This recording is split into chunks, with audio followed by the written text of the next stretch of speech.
Student, आप सभी लोगों का अपना चैनल राठौर एजुकेशन पॉइंट पे बहुत बहुत स्वागत है।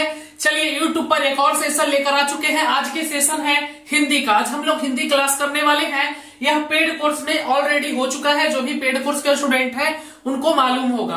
पेड कोर्स में मैंने इस क्लास को 6 सेशन 6 घंटे से ज्यादा क्लास लिया था। सभी को डिटेल्स पूर्वक समझाया था। आप लोगों को वहां पर मैंने कुछ ट्रिक्स भी दिया था, प्रैक्टिस भी करवाया था और सभी लोगों से पूछताछ भी की गई थी। बट यूट्यूब पर संभव नहीं है उतना, इसलिए मैं यूट्यूब पे आपको संक्षिप्त में आज आप लोगों को सिखाने वाला हूं समास। और समास से आपके परीक्षा में कन्फर्म एक क्वेश्चन तो आएगा ही आएगा। एक क्वेश्चन फिक्स है, एक क्वेश्चन आज लेकर जाइए। एक क्वेश्चन यानी 5 मार्क्स अगर आपको चाहिए तो आज का क्लास जरूर करिएगा। 5 मार्क्स सबको दिलाएंगे आज। चलिए सबसे पहले परिभाषा तो आप लोग जानते ही होंगे। चलिए 2 या 2 से अधिक सार्थक शब्दों के मेल से, 2 या 2 से अधिक सार्थक शब्दों के मेल से बने नए शब्द को समास कहते हैं। नए शब्द को समास कहते हैं। मतलब 2 या 2 से अधिक सार्थक शब्दों के मेल से बने नए शब्द को समास कहते हैं। यहाँ पर अगर वर्णों के मेल से बनेगा तो हम लोग संधि कहते हैं। और यहाँ पे 2 या 2 से अधिक सार्थक शब्दों के मेल से बनेगा तो नए शब्द को हम लोग समास कहते हैं। चलिए आपका क्वेश्चन कहां से आता है? इसी से आता है। दे देगा और पूछेगा कौन सा समास है। मैं इतना आसान आपको बताऊंगा कि यूट्यूब के इतिहास में आप लोगों ने ऐसा नहीं सीखा होगा। हर एक स्टूडेंट के खोपड़ी में डाल देंगे आज।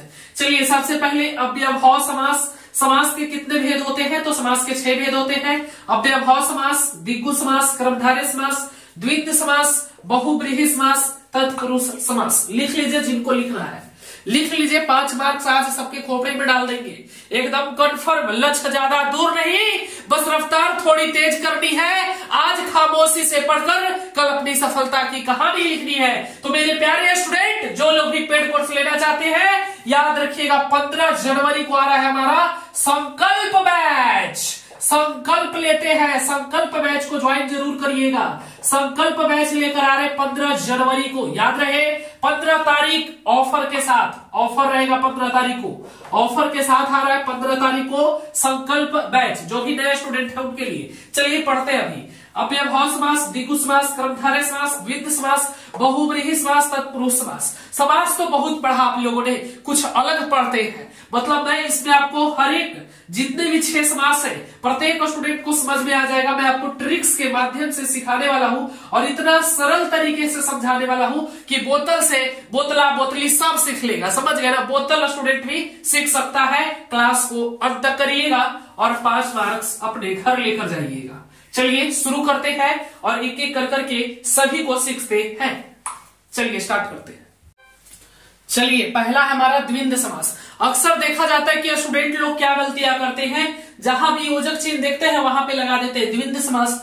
देखिए मैं आपको आज ट्रिक की वे में समझाने वाला हूं और आप लोग ऐसा समझा दूंगा कि आप 7 जन्म तक नहीं भूल पाएंगे। देखिए कैसी द्विंद समास का सीधा सा ट्रिक्स होता है बाबू, समझिएगा। द्विंद समास अक्सर पूछता है परीक्षा में। एक क्वेश्चन तो फिक्स है कि समास से पूछेगा और समास कहता है तोड़ो, दिल मत तोड़ो किसी का। तोड़ो, समास को तोड़ने की चर्चा हो रही है। समास को तोड़ना है, ठीक है। समास, कोई भी समास आप बना रहे हैं, उस शब्द को, दुनिया का कोई भी समास हो, उस शब्द को पहले तोड़िए। क्या करिए? तोड़िए। कोई भी समास हो उसको पहले तोड़ने का प्रयास करिए, ठीक है। चलिए ट्रिकी वे में समझते हैं द्विंद समास। यदि दोनों पद को बीच में योजक चिन्ह हो, मतलब इसमें होता क्या है, बहुत सारे टीचर आपको बहुत तरीके के डिफिनेशन देंगे। पूर्व पद और उत्तर पद, मतलब दोनों क्या रहता है इसमें, दोनों महत्व रखता है ना, प्रधान होता है दोनों पद। जैसे नदी भी प्रधान पद है और ये नाला भी है, नदी नाला। तो ये ट्रिक्स हमको नहीं समझना, हमको एकदम ट्रिकी वे में समझना। अब तक तुमने क्या पढ़ा छोड़ दो, भूल जाओ सनम, समझ गया ना, भूल जाओ। आज हम बता रहे हैं ट्रिकी वे में। बस सिर्फ इतना याद रखो, योजक चिन्ह लगल रहे, योजक चिन्ह लगल रहे।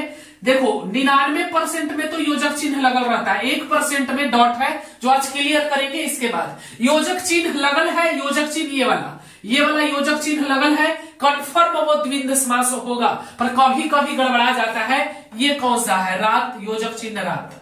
क्या ये द्विंद समास है? बताओ। तो फिर ये योजक चिन्ह तो इसमें भी है। नहीं, ये द्वित्व समास नहीं है। तो फिर कौन सा समास है? अव्ययभाव समास है। बताएंगे आगे, पढ़ाएंगे तो, ठीक है। जैसे रिपीटेड है तो इसको समझाएंगे आगे। तो देखिए, द्वित्व समास में सबसे पहले क्या पहचानना है? सिर्फ सिंपल सा फंडा है, योजक चिन्ह को पहचान लो। सेकंड है और विभक्ति को पहचान लो, और विभक्ति रहेगा। जैसे पाप, पुण्य, उच्च नीच, नदी और नाले, खरा और खोटा छोड़ो, इसको भी याद मत रखो। इतना कौन याद रखेगा? राठौर महिला पढ़ रहे हैं, इसको भी मत याद रखो। हम तीसरा बोल रहे हैं, ये विपरीत रहता है, हमेशा विपरीत रहता है। विपरीत मतलब उल्टा रहता है, चाहे लिंग उल्टा हो या शब्द उल्टा हो। जैसे देख लीजिए, द्वित्व समास जहां भी पहचानना है, सबसे पहले दो बात को याद रखना है। बाकी जितना भी पढ़े हो तुम अब तक, बचपन से लेके अब तक, सबको भूल जाओ, सबको छोड़ दो। यही बढ़िया है, योजक चिन्ह लगल रहे और विपरीतार्थक रहे। लिंग विपरीतार्थक हो सकता है, लिंग भी, जैसे लड़का लड़की, लिंग भी हो सकता है, या विपरीतार्थक शब्द हो। विपरीतार्थक मतलब उल्टा शब्द हो, या लिंग विपरीतार्थक लिंग हो। विपरीतार्थक लिंग भी है तो भी हो जाएगा, और विपरीतार्थक शब्द हो। तो मुख्य रूप से हम लोगों को दो ही बात पर ध्यान देना है, उल्टा शब्द हो और योजक चिन्ह लगल है। आंख बंद करके एकदम तुरंत ही द्वित्व समास लगा देना। आंख बंद करना है और देखना है योजक चिन्ह लगल है, उल्टा शब्द है, द्वित्व समास। आगे बढ़ जाएंगे। सिर्फ दो चीजें याद रखना है, योजक चिन्ह लगल रहे, योजक चिन्ह लगल रहे, और विपरीतार्थक शब्द है उसमें लगा के आगे बढ़ जाएंगे, द्वित्व समास होगा। जैसे में देखिए, नदी नाले, पाप पुण्य, उल्टा है कि नहीं है? विपरीतार्थक है कि नहीं है? देखिए, उच्च नीच, खरा खोटा, छल कपट, उल्टा भी है और योजक चिन्ह भी सब में लगल है। देख लीजिए, योजक चिन्ह भी सब में लगा हुआ है। अब 99% तो ठीक है, 1% जो डॉट है उसको कंप्लीट करेंगे आगे। भाई बहन, भाई बहन, देखिए जब रिपीटेड होता है, जैसे भाई भाई रहेगा, समझिए, भाई योजक चिन्ह लगल है, भाई, ये तो विपरीतार्थक शब्द नहीं है ना भाई। अब ये विपरीतार्थक शब्द नहीं है तो ये द्वित्व समास होगा नहीं। देखिए, सीधा सा फंडा है, सबको भूल जाओ। रिपीटेड रहेगा, रिपीटेड रहेगा तो अव्ययभाव समास होगा। कौन सा समास होगा? रिपीटेड वाला को अव्ययभाव समास, अव्ययभाव समास रहेगा। रिपीटेड रहेगा, भाई भाई, बहन बहन, जैसे पापा पापा, मम्मी मम्मी रहेगा, अव्ययभाव समास हो जाएगा। आगे पढ़ेंगे अव्ययभाव समास, उसमें विस्तार से समझते हैं इस चीज को, ठीक है। तो सीधा सा द्वित्व समास में आप लोगों को क्या ध्यान देना है? जो समास दिया हुआ है वो उल्टा होना चाहिए और योजक चिन्ह लगल है। कन्फर्म 100% गारंटी है कि वो आपका द्वित्व समास होगा। दो चीजों पर ध्यान देना है, सिर्फ योजक चिन्ह पे नहीं। अगर योजक चिन्ह भी लगा हुआ है तो लगा दो, द्वित्व समास होगा। पर ध्यान देना कि रिपीटेड शब्द नहीं होना चाहिए। जैसे तुमको दो ट्रिक्स बताए, योजक चिन्ह लगल है, नदी और नाले, ये आपका द्वित्व समास हो जाएगा। अगर ज्यादा तेज स्टूडेंट है तो विपरीतार्थक देख लो। मतलब आप किसी भी तरीके से द्वित्व समास को पहचान सकते हो। मैंने 2-3 तरीका बता दिया। और विभक्ति इसमें रहता है, खरा और खोटा, खरा और खोटा। चलिए, वो कॉल आ रहा है। अरे जी हाँ, चलिए ठीक है, कस्टमर वाला कॉल कर दिया। चलिए, तो द्वित्व समास में किसी को कोई दिक्कत है? इसको पहचानने का एकदम सिंपल सा फंडा है बाबू, योजक चिन्ह लगल है, द्वित्व समास हो जाएगा। विपरीतार्थक रहना चाहिए, रिपीटेड नहीं रहना चाहिए। रात रात, दिन दिन, खरा खरा, उच्च उच्च नहीं रहना चाहिए। अगर उच्च उच्च रहेगा और योजक चिन्ह लगल है, जैसे देखिए यहां पर उच्च है, योजक चिन्ह लगल है और फिर उच्च है, तो ये आपका अव्ययभाव समास हो जाएगा। आगे पढ़ते हैं। इतना कोई दिक्कत है किसी को? नहीं बने किसी को भी। चलिए जल्दी से उतार लीजिए, छपैया करिए। चलिए, सेकंड है हमारा अव्ययभाव समास। समास तो बहुत पढ़ा होगा आप लोगों ने, पर आज तक समझ में नहीं आया होगा। सबसे बेहतर और सबसे बेस्ट क्वालिटी यहीं पे मिलता है। 15 तारीख से बैच आ रहा है, जिनको ज्वाइन करना है ज्वाइन कर सकते हैं। सभी विषयों के लिए अलग अलग टीचर की सुविधा, अस्मिता मैम है, आकांक्षा मैम है, हम राठौर सर खुद है, फिर आपका नंदलाल सर भी रहेंगे। तो सभी विषयों के लिए अलग अलग टीचर की सुविधा है वहां पे। चलिए, अव्ययभाव समास को समझते हैं। देखिए, पढ़े तो बहुत है समास, हम भी पढ़े थे पर समझ में नहीं आया था, पर हम ऐसा ट्रिक्स आपको देंगे ना कि समझ में आ जाएगा। सबसे पहले आपको उपसर्ग पता होना चाहिए। उपसर्ग नहीं पता है तो आप लोग प्लेलिस्ट में जाइए, हिंदी का प्लेलिस्ट होगा, उसमें मैंने उपसर्ग को पढ़ा रखा है। उपसर्ग को पढ़ा रखा है, उपसर्ग को मैंने पढ़ा रखा है। आप लोग जाइए प्लेलिस्ट से उपसर्ग वाले क्लास को कर लीजिए, ठीक है। देखिए, उपसर्ग में जो प्रारंभ में, मतलब पहले जो लगा रहता है, शब्द के पहले जो लगा रहता है उसी को हम लोग कहते हैं उपसर्ग, ठीक है। बाकी पढ़िए जाके, थ्योरी क्लास से समझ जाइएगा। उपसर्ग भी मैंने आपको ट्रिक्स के माध्यम से ही बताया है। चलिए, सबसे पहले समझते हैं उपसर्ग वाले शब्द अव्ययभाव समास होंगे। अव्ययभाव समास होंगे। और पहला जो मैंने बताया था, योजक चिन्ह। देखिए बाबू, अगर रात है और योजक चिन्ह है, रात है, रिपीटेड है, देखिए रिपीटेड है तो ये आपका अव्ययभाव समास हो जाएगा। अव्ययभाव समास, दिन है फिर योजक चिन्ह है फिर दिन है, तो ऐसा शब्द मतलब कह सकते हैं जो रिपीटेड है, रिपीटेड वाले शब्द और योजक चिन्ह लगा हो उसे हम लोग कहते हैं अव्ययभाव समास। आप लोग पेड कोर्स में जाइए, जो भी नया स्टूडेंट है वहां पर आपको मैंने डिटेल्स में बढ़िया तरीके से एग्जाम्पल के थ्रू कम से कम 20-30 एग्जाम्पल वहां पर लिए, ऐसे ही नहीं 6 घंटे का सेशन हुआ था। तो आप लोग जाइए, जो पेड कोर्स का स्टूडेंट है, जो नए स्टूडेंट ज्वाइन किए वहीं पर जाके क्लास करिए, एकदम आपके खोपड़ी में छेदा में चल जाएगा। चलिए इसको समझते हैं। सबसे पहले उपसर्ग वाले शब्द, जैसे आजीवन में कौन सा उपसर्ग है? जीवन। मुख्य पद क्या है इसमें? देखिए मुख्य शब्द क्या है? जीवन। आपका क्या है? उपसर्ग है। इसमें कौन सा? दिन आपका प्रति जो है वो उपसर्ग है। रूप हो गया, रूप एक शब्द है, चलिए मुख्य शब्द है, तो अनु आपका उपसर्ग हो गया। तो जो भी उपसर्ग वाला शब्द रहेगा वो सब आपका अव्ययभाव समास कहलाएगा। चलिए मुझे उम्मीद है सब लोग समझ गए होंगे। अगर फिर भी कोई डाउट रहता है तो शाम को प्रैक्टिस सेट होने वाला है, प्रैक्टिस सेट में ज्वाइन करिए, जो भी आपका डाउट होगा क्लियर हो जाएगा। और अगर फिर भी डाउट है तो फिर पेड कोर्स में आइए। चलिए सेकंड हो गया, थर्ड समझते हैं द्विगु समास। चलिए थर्ड है हमारा द्विगु समास। चलिए थर्ड है हमारा द्विगु समास। चलिए द्विगु समास को समझते हैं, बहुत आसान है। समास में सबसे हल्का यही होता है आपका, इसे ट्रिक्स से समझते हैं। चलिए ठीक है। और प्रश्न ऐसे भी पूछता है, आपका जो डिफिनेशन है उससे भी प्रश्न पूछा जाता है। मैं आपको पीडीएफ दे दूंगा, पीडीएफ प्रोवाइड कर दूंगा। जैसे होता क्या है कि पूछ देगा आपसे कि जिस समास में पूर्व पद संख्यावाचक होता है वो क्या कहलाता है, 4 ऑप्शन दे देगा आपको वहां पे। द्विगु दे देगा, अव्ययभाव समास दे देगा, द्विंद समास दे देगा। तो इन सब चीजों को याद रखिएगा, डिफिनेशन को याद रखिएगा। डिफिनेशन से भी अक्सर क्वेश्चन पूछा जाता है पीएम पैरामेडिकल में और मैट्रिक्स, पैरामेडिकल मैट्रिक्स दोनों में, याद रखिएगा ठीक है। चलिए समझते हैं नवरत्न। 9 रत्नों का समूह, नवरत्न से जिसमें संख्या की प्रधानता होती है। ये बहुत आसान है, द्विगु समास में संख्या की प्रधानता होती है, मतलब संख्या होगा। जैसे 9 नवरत्न में संख्या की बात हो रही कि नहीं, 9 गो रत्न है ना, 9 रत्नों का समूह हो सकता है, 9 गो रत्न है। सप्तदीप मतलब 7 गो दीप है या 7 दीपों का समूह है, इसमें संख्या की प्रधानता होती है। सीधा सा मतलब है जैसे त्रिभुवन, 3 गो भवन या 3 भवनों का समूह, कुछ त्रिभवन 3 भवन, सप्त मंजिला में 7 गो मंजिल वाला घर, 7 गो मंजिल वाला समूह, कुछ हो सकता है। तुमको सिर्फ देखना है संख्यावाचक रहेगा, आप द्विगु समास करके चले आना, ठीक है। संख्यावाचक रहेगा, द्विगु समास करके चले आना है। जैसे आपका चौराहा, 4 राहों का समूह, चौराहा से 4 के संख्या के बोध हुआ कि नहीं हुआ? चौराहा।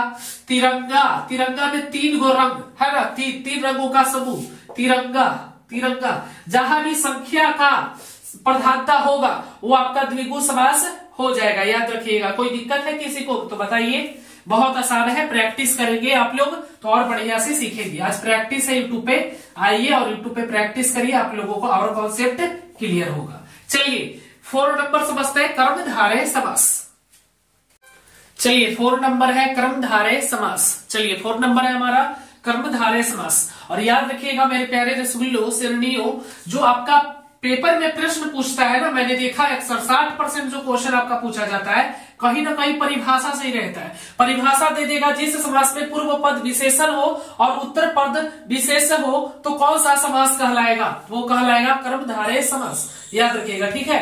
कर्मधारय समास को पहचानने की ट्रिक्स क्या है बताते हैं। चलिए ठीक है, इसको पहचानने की ट्रिक्स है विशेषता। देखिए विशेष मतलब जो विशेषता बतलाता है, विशेषता बतलाने वाले समास को कर्मधारय समास कहते हैं। विशेषता बतलाने वाले समास को कर्मधारय समास कहते हैं। कोई दिक्कत है यहाँ तक किसी को? देखिए मैंने स्टार्टिंग में भी बोला है भाई कि आपको जब भी दुनिया का कोई भी समास हो, दुनिया का कोई भी समास शब्द आपको पहचानना है तो सबसे पहले उसको तोड़िए, भले न टूटे फिर भी तोड़िए। टूटे या न टूटे, तोड़ना है तो तोड़ना है, दिल तोड़ना है तो तोड़ना है, समझ गए ना। टूटे अथवा मत तोड़े, हमारा मकसद है तोड़ना। जो भी रहे कितना सुंदर रहे, दिल तोड़ देना है, समझ गया ना। मतलब समास तोड़ना है रे गधा, समास तोड़ना है, ऐसा तो वही सोचे लगता है। चलिए हम ऐसा समझते हैं कि तुमसे तुम्हारा दिल ऐसा टूटल है। चलिए समास समझना छोटू, तो समास क्या हो जाएगा मेरे प्यारे रसगुल्लो? समास को पहचानने का ट्रिक्स है तोड़िए। जैसे नवग्रह था, नवग्रह नवग्रह को तोड़िए, नवग्रह, नवग्रह, नवग्रह, नवग्रह, यानी ये द्विगु समास हो गया था। तो इसी प्रकार से कोई भी समास है उसको पहले तोड़ने का प्रयास करिए, ठीक है। तो कर्मधारय समास को पहचानने का तरीका है विशेषता बतलाने वाले समास को, मतलब विशेषता बतलाएगा। जैसे कह सकता हूं कि विक्रम बहुत काला है, मेरा ही नाम है, बहुत काला है, चलिए विक्रम बहुत काला है, स्वीटी बहुत गोरा है ना, जैसे क्या बोल सकते हैं, और बोल सकते हैं रमेश बहुत सुंदर लड़का है, रमेश बहुत ईमानदार लड़का है, दिव्या बहुत अच्छा लड़की है ना, जैसे पल्लवी कुमारी बहुत अच्छा डायग्राम बनाती है। तो इस प्रकार से क्या उसका विशेषता बतला रहे हैं ना कि पल्लवी कुमारी है जो डायग्राम अच्छा बनाती है, तो उसकी विशेषता बतला रहे हैं। और जहां भी विशेषता बतलाएंगे वो आपका कर्मधारय समास कहलाएगा। जैसे तोड़िए ना, अरे तोड़िए ना, तोड़िए ना, चलिए दिल नहीं तोड़िए, समास को तोड़ने की बात हो रही है। काली मिर्च, काली है जो मिर्च, काली मिर्च, इसको एकदम खत्म कर दो। काली मिर्च, काली है जो मिर्च, तोड़िए, नहीं टूटता है फिर भी तोड़ना है आपको, आपको तोड़ना ही तोड़ना है। काली मिर्च, काली है जो मिर्च, कहीं ना कहीं विशेषता बतला रहा है, किस चीज का, मिर्च का विशेषता बतला रहा है कि मिर्च है जो कैसी है, काली है जो मिर्च, यानी मिर्च है जो काली है। नील कमल, कमल कैसा है, नीला है, नीला है जो कमल। चलिए पीताम्बर को भी छोड़ दीजिए, ये अगर पीताम्बर आपका ऑप्शन में अगर बहुब्रीहि समास रहे और कर्मधारय समास भी रहे तो उस स्थिति में आप लोग पीताम्बर को कर्मधारय समास न करके बहुब्रीहि समास करिएगा, जो अगला पढ़ाने वाले 5वां बहुब्रीहि समास। चलिए अगला है चंद्रमुखी, चंद्रमुखी, चंद्र के समान मुखवाली, चंद्र के समान मुखवाली, इसमें विशेषता बतलाता है। जिस भी समास में विशेषता बतलाया जाएगा तोड़िए, समास को पहचानने का तरीका है तोड़िए। क्या करिए बाबू, दिल तोड़िए, समास का तोड़िए। चलिए इसमें जब आप तोड़िएगा तो आप पहचान लीजिएगा। जब आप तोड़े, जैसे यहाँ पर दे दे नील कमल, काली मिर्च है, यहाँ दे दे हरी मिर्च, तोड़िएगा, हरा है जो मिर्च, यानी कर्मधारय समास, यानी विशेषता, विशेषता बतलाने वाले समास को कर्मधारय समास कहते हैं। प्रैक्टिस करेंगे, अधिक सीखेंगे, आगे बढ़ते हैं। चलिए 5 नंबर है हमारा बहुब्रीहि समास। चलिए बहुब्रीहि समास को देखते हैं। चलिए इसमें कोई भी पद प्रधान नहीं होता है बाबू, इसमें जो आपका होता है बहुब्रीहि समास में, इसमें कोई भी पद प्रधान नहीं होता, बल्कि दोनों पद मिलकर एक नए तीसरे पद का निर्माण करते हैं, तीसरा अर्थ का बोध कराते हैं, उसे हम लोग कहते हैं बहुब्रीहि समास, याद रखिएगा। जैसे दशानन से रावण की कोई चर्चा है नहीं है, यानी दशानन कहने का मतलब 10 मुख है जिनका, अर्थात रावण का। एक ही व्यक्ति है ना भाई जिनका 10 मुख है, अर्थात रावण। चलिए नीलकंठ, नीला कंठ है जिनका, अर्थात शिव जी। लंबोदर, लंब उदर जिनका, अर्थात गणेश जी। गिरिधर, गिरि को धारण करने वाला, अर्थात श्री कृष्ण जी। मतलब इसमें कोई भी पद प्रधान नहीं होता। जिस समास में दोनों पद के माध्यम से, ये दोनों पद के, नील और कंठ दोनों पद के माध्यम से एक विशेष यानी तीसरे अर्थ का बोध होता है, तीसरे अर्थ का बोध कराता है, होता है, उसे कहते हैं बहुब्रीहि समास। चलिए आप लोगों को ट्रिक्स भी तो देंगे। चलिए यहाँ तो कोई दिक्कत है। चलिए अगर किसी स्टूडेंट को दिक्कत हो रहा है तो एक ट्रिक्स है, राठौर बाबा का ट्रिक्स है, जितना भी भगवान के नाम है, भगवान के नाम, वो सब आपका बहुब्रीहि समास हो जाएगा। बहुब्रीहि, बहुब्रीहि समास, बहुब्रीहि समास कहलाएगा, समास कहलाएगा, कहलाएगा। चलिए ठीक है, मतलब जितना भी भगवान का नाम है, दशानन भगवान का नाम है, नीलकंठ भगवान का, लंबोदर भगवान का, गिरिधर भगवान का, मतलब 90% कह सकते हैं कि बहुब्रीहि समास वही होता है जो भगवान का नाम है, ठीक है। 90% जहां भी देखो भगवान का नाम है बहुब्रीहि समास होगा, इसका यही ट्रिक्स है। चलिए ठीक है, 5 समास हम लोगों ने सीख लिया, इसमें कोई भी पद प्रधान नहीं होता है, ठीक है। बहुब्रीहि समास में पहला पद हो या दूसरा पद हो, कोई भी पद इसमें प्रधान नहीं होगा, बल्कि दोनों पद मिलकर एक तीसरे अर्थ का बोध कराता है, उसे बहुब्रीहि समास कहते हैं। जैसे नीलकंठ, नीला कंठ है जिनका, अर्थात शिव जी का। लंबोदर, लंब उदर जिनका, अर्थात गणेश जी। चलिए बीड़ा पानी, मतलब बीड़ा को धारण करने वाली, अर्थात सरस्वती। चलिए इस प्रकार से हम लोगों ने समास 6 प्रकार के होते हैं, 5 प्रकार का समास सीख लिया है।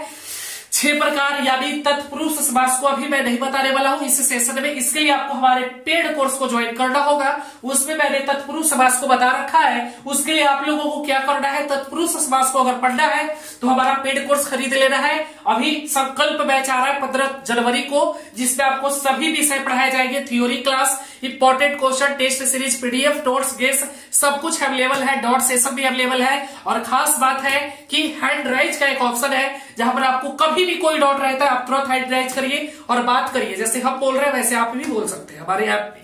तो ये सुविधा आपको हमारे ऐप पे मिलेगी। और अगर आपको कोर्स को ज्वाइन करना है तो फिर 15 तारीख याद रखिएगा, 15 जनवरी 2023 उसी दिन बैच को लॉन्च किया जाएगा। संकल्प बैच, जुड़ना ना भूलिएगा। फी 499 रहेगा। चलिए, तत्पुरुष समास को अगर आपको सीखना है तो उसके लिए आपको कारक की विभक्तियां पता होनी चाहिए। कर्ता ने कर्म को करण से, ये पूरा विभक्ति अगर आपको याद है तो आप बना लेंगे। यह सीधा सा अर्थ है, जब आपको पता चलिए गया है कि 5 गो रोड है, 5 रोड में आप चले गए हैं, आपके गर्लफ्रेंड का घर कहूं नहीं है, यानी कि छठा जो घर है वही आपके गर्लफ्रेंड का घर होगा।